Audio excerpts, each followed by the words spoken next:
Hey everybody. Today we're going to do a bit of a modification to our rabbit watering system. We're going to move over, at least for the winter, to a gravity fed system.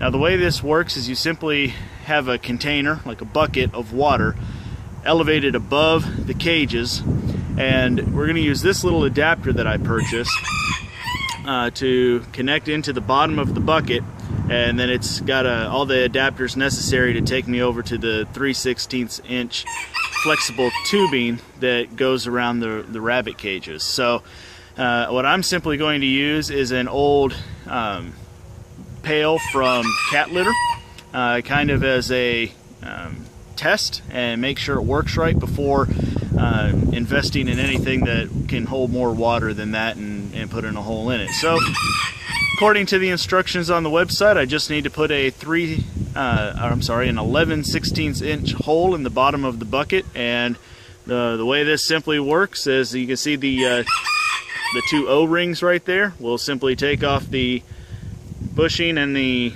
nut rather, and put that on the outside, and then these two items will go in on the inside. So I'm sure you could probably manufacture one of these on your own. I decided to pay the $8 and just get the entire system and not have to spend an hour at the hardware store figuring it out myself. So let's go drill that hole.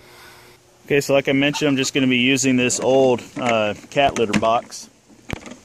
Get something maybe a little more stout, hold a little more water if this works true.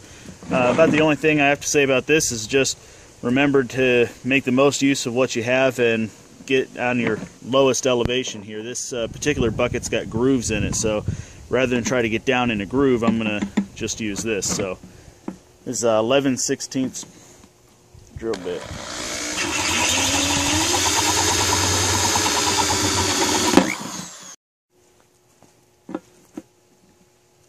So that's going to let me thread into it. So it should have a very tight seal when it's all said and done. I know that's pretty impossible to see, but you can see the adapter coming through the bottom of the bucket. And I'm just going to put that other O-ring on there and that nut and tighten them down. Okay, so I have this hanging from the rafter of our little metal building here. Just using a couple little S-hooks.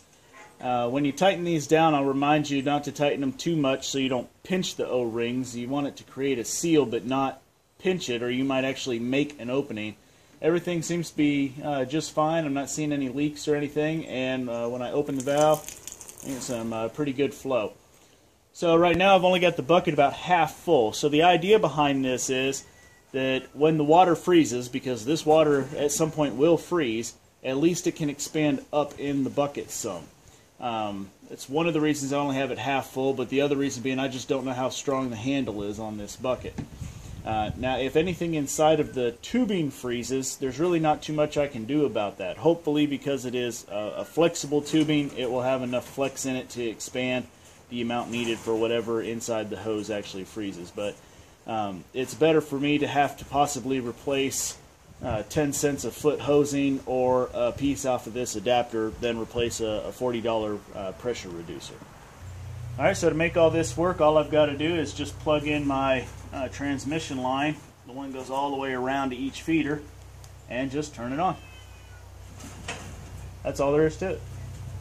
Okay, well that's up and working. I've checked every single valve and all the rabbits are able to drink. They're all coming out pretty good. So this appears to be working just fine for what we need. So just to show you a little bit, this was the piece that broke in the old system. This is that filter. It was mounted directly onto the pressure reducer like this.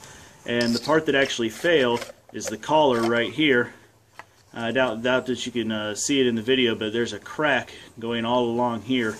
And that was spewing water out. So that's where the system failed before and why we're trying to do it this way now. So just to make this clear, the reason that we have to reduce the pressure, the whole point of doing this is that those little drinking valves for the rabbits have to be about like 1 to 3 pounds per square inch. So either if you're going to use municipal water, like right around here we've got 60 to 70 psi coming in from the municipality, or and then we have to reduce the pressure in order to get it down to 1 to 2 psi, or if we use a bucket and a gravity fed system, then the pressure of the water coming out of the bucket is low enough that we can avoid this.